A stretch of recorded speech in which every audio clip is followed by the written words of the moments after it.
my name is Kayla Hosang, and this is my final project for the Genetics 312 lab on Waxworm genome annotation. First, we're going to go over the growing problem of plastic waste. Then we're going to go into waxworms and their effects on beehives. Next, we will go into some potential solutions for all these problems, and finally, we're going to go over what our research is on in the Genetics 312 lab. First is the growing problem of plastic waste and how it has consequences on both the environment and life. Plastic waste is a major problem in our world today. Plastic itself can be found everywhere, in things like water bottles, straws, food packaging, and more. The main problem is that most of these items are one-use only and are oftentimes discarded inappropriately, causing the buildup of plastic in our ecosystems, which has an effect on our wildlife and even us humans. Plastic is one of the toughest materials to degrade, since it is made up of many long-chain hydrocarbons that most organisms cannot break down, fragmenting into things like microplastics and nanoplastics. These problems can continue for many generations to come, so it is important that we minimize plastic waste as much as possible. Why is plastic bad for life? Well, to begin with, since plastic is so prevalent in our ecosystems today, there's a lot of bioaccumulation and biomagnification that occurs within our wildlife and our own species. This can cause a multitude of health issues in all types of organisms, including changes in the gut microbiome, anemia, neurotoxicity, etc. A common example of this is the accumulation of micro-nanoplastics in fish, which enters through ingestion and then spreads to all parts of their bodies, including the brain, which then leads to the alteration of metabolic pathways and neurotransmitters. Humans often catch and then eat these fish, which then leads to more problems in our bodily systems. Next, we're going to learn what exactly waxworms are and how they have a huge impact on bees and their hives. Waxworms are the larvae of the Galleria melanella species, which are also known as greater wax moths. They are a type of insect that is a model organism in many new scientific research on things like immunity, biology, and the environment. They are common pets in beehives and beeswax and can basically be found anywhere bees reside, so any continent except for Antarctica. They have 4 main developmental stages: the egg, larva, pupa, and adult. Here on the left, you can see the specific systematics of these wax moths. Here is the life cycle of Galleria melanella. You can see here that they start as eggs, which are usually laid in batches of 50 to 150. After they hatch in the morning, the larvae usually move from the cracks and crevices to the honeycomb to begin feeding and building silken tubes. They grow very rapidly into the final instar stage, with the larval stage usually being somewhere around 45 days.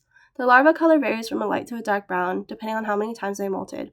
Once fully grown, they stop feeding and find suitable, safe places to create their cocoon and pupate, which are usually spaces beyond honeycombs or anywhere within an abandoned hive.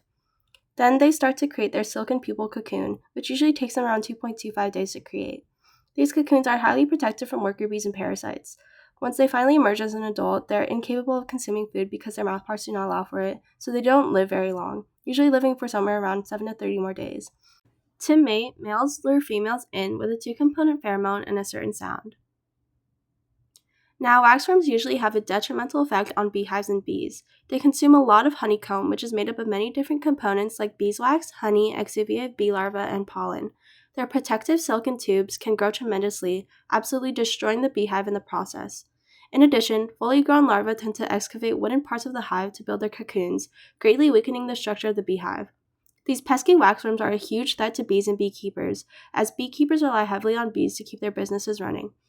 Here in Figure 3, you can see an abandoned beehive that has numerous waxworm cocoons, eggs, and silk. In Figure 4 is the morphology of these waxworms. Now we are going to go over some potential solutions to these detrimental problems. Waxworm research can be extremely beneficial, not only for mitigating the plastic waste crisis, but also for helping bees and beekeepers keep doing their jobs. It has been proven that chemically, beeswax and plastic have very similar makeups, both containing large amounts of hydrocarbons that cause them to be very difficult to degrade. Since waxworms can consume and biodegrade beeswax, they can also do the same to plastic, specifically polyethylene. Beekeepers can help waxworm research by extracting and donating those pesky waxworms that destroy their beehives to scientists, which is beneficial to bees, beekeepers, and researchers altogether, contributing to an even greater cause in the end. Here you can see the chemical formulas of both beeswax and plastic. In Figure 5, Section C, you can see the long hydrocarbon chain. In Figure 6, there are many different types of plastic that are visible, but we're going to be focusing on Section A, which is polyethylene. Polyethylene plastic is one of the toughest plastics to break down, being responsible for about 30% of all synthetic plastic pollution due to its strong structure. However, in waxworms, these 2 saliva enzymes have been found to oxidize these plastics in a matter of a few hours at room temperature. Demetra and arylforin can both oxidize PE and deteriorate PE, releasing byproducts of degradation in the process. It has been proven that it is more stable than Ceres, which is a hexamerin that does the same things as Demetra without releasing byproducts. Finally, we're going to be getting into what we have been doing in the Genetics 312 lab at NC State University, where we learned about things like standard sequencing, waxworms, genome annotation, the Galaxy website, and science communication. Our research mainly focuses on learning how to annotate a genome. Annotating a genome is the process of taking a genomic sequence and identifying important elements, such as genes, in the genome. There are two types of genome annotating: structural, which identifies and locates elements of the genome, and functional, which assigns a function to the structural elements of the genome. In our lab, we utilize both types of genome annotating for the waxworm. Why is it useful? Well, genome annotating is extremely insightful for finding specific information about the genome, like its genes, promoters, and regulatory elements. It basically provides you the biological context of the genome, like what genes code for what proteins, etc. In our case, annotating the waxworm genome was important for finding variation in the genes that code for saliva enzymes, which can provide more information about how they actually function. Why are we annotating the waxworm genome? To this day, there still is a lot more research to be done on waxworms.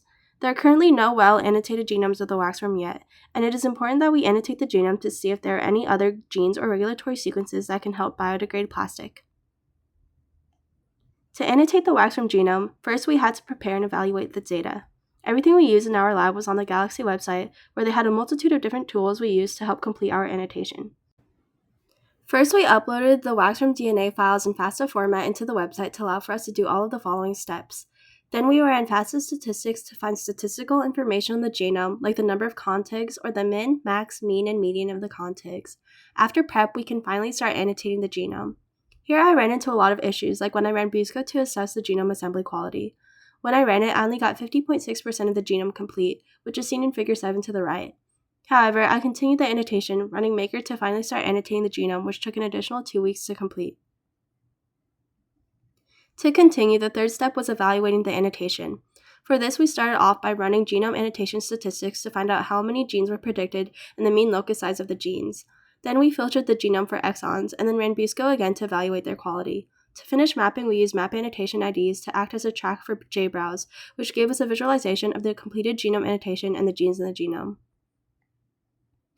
Here is my completed JBrowse result. Here you can see the gene sequences and the proteins they code for. In the middle, you can see each nucleotide base. In the light gray regions, these are the portions of the genomes where RNA sequences were mapped. The darker gray regions, on the other hand, are correlated with the introns. Some final suggestions I have for this lab is to maybe find a better way to space out the timing of using Galaxy. Running Maker took a lot longer than expected, and even then the BUSCO from before didn't give as good of a result as we were expecting.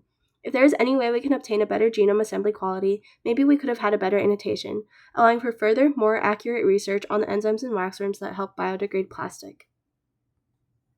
Here are my resources. Thank you for watching!